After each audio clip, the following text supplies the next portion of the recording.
Sunday morning, May 31st, 2020. Oh, what time is it, brother?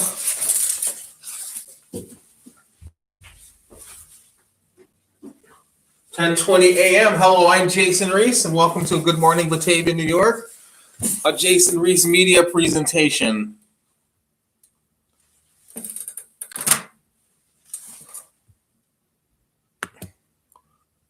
Well, today's the last day of May,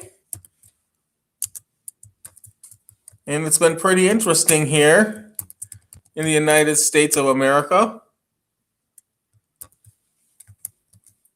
In the span of 5 days, we've had about 20 riots. One in Rochester, one in Buffalo last night. Atlanta, New York City, Washington, D.C., I believe. Let's try that again.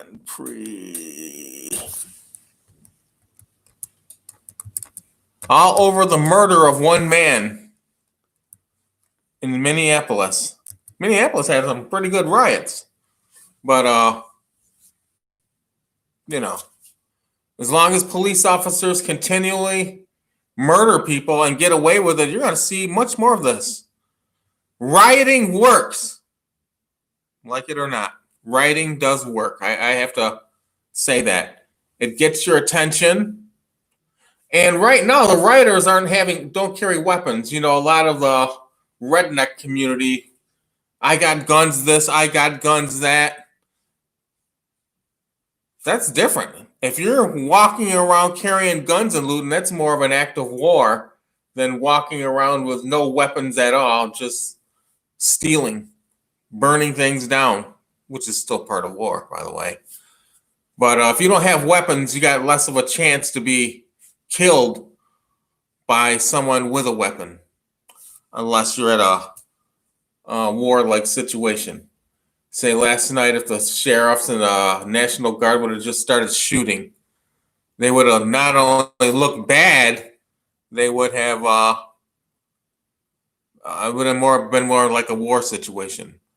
You know, in war, I say people die in war. Well, of course, that's why it's war. So you got to watch. They're trying to watch that, but they're trying to balance it. But still, when you kill someone in the inner city or something like that, that's been going on for so long in the United States and just basically overlooked by the conservative movement, then it's going to happen. That's what's going to happen. You're going to have people fight back. That's how people fight back who don't have nothing. They get together and they cause chaos. Simply put, they cause a good deal of chaos. Lots of property damage. They put the fear in people. So that's what took place in Rochester and Buffalo last night. Last night in Batavia, one person was protesting. He was a white male. That's it. So that's what happened then. I didn't go nowhere. You know, I was walking around Dollar General and I seen a police car come flying in. I go, oh, so you might as well just sit home. That's exactly what I did. You're not going to get me involved in this stupidity. So anyways, we're going to jump over to the monitor, check out some postings, check out, play a couple holes of virtual golf. And you're watching Good Morning Batavia, and I'm your host, Jason Reese.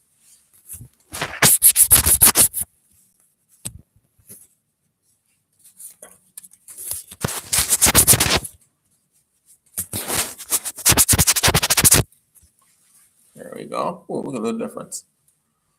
All right. Space shuttle is going to dock with the International Space Station, I think, in a few minutes. Let me switch over to YouTube quickly. We'll go over there. That's what we'll do. So let's do that quickly.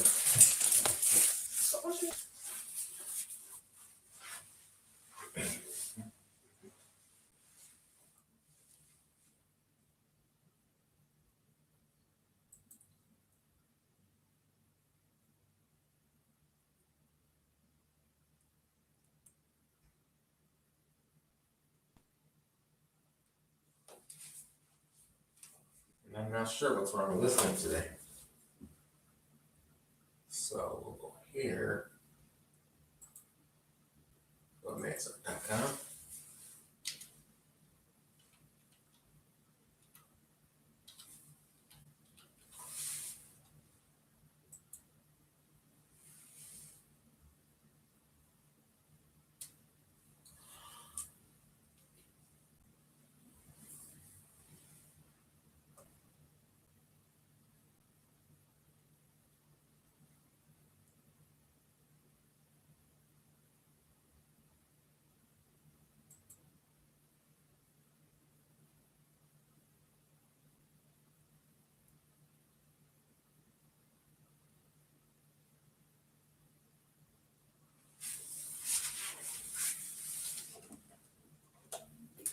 Now the combined ISS Dragon vehicle.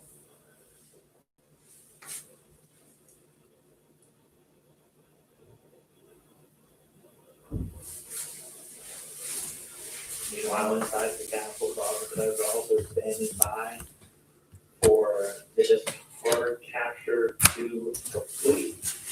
Once we have that docking complete call, they'll be able to start stepping through a number of procedures to get them ready to move into the International Space Station. They'll get the go ahead to doff or get out of their suits, and then they'll have some activities on the Dragon side to prepare for the hatch opening. Chris Cassidy will mainly be working on the station side to pressurize the vestibule. So, as Shiv has talked about, the space between the Dragon capsule and the space station was exposed to vacuum. So we're gonna watch this today for a little while.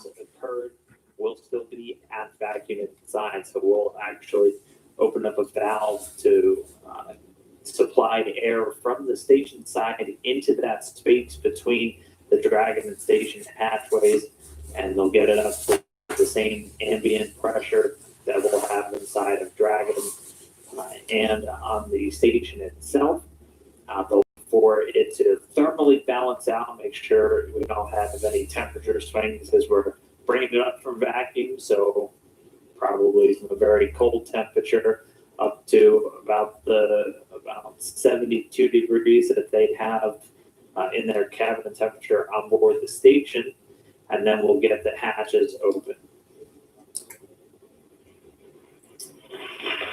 Dragon Space Tech, hard capture complete. Stand by for docking completion.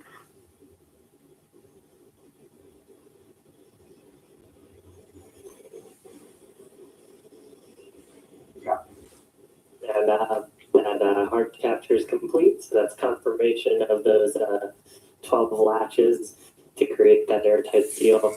Now that's complete, the umbilicals from the station side will interface with the Dragon vehicle umbilicals, and that'll provide power and communications through space station directly to Dragon. Coverage of Dragon's endeavors docking to space station. Currently ahead of the 10:29 a.m. docking. That's okay. So we'll take this up to 23. We'll take this up to a little later today. Watch them dock.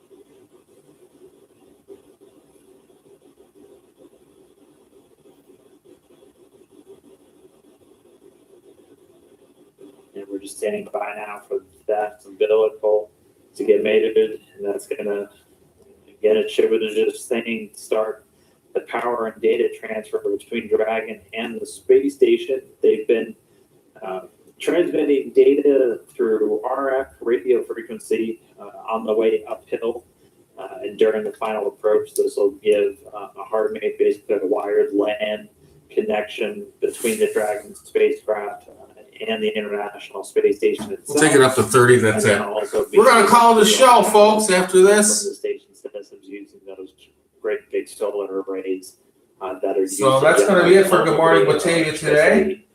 I will see you tomorrow. Anyways, have a nice day, and Enjoy the show from space. Goodbye.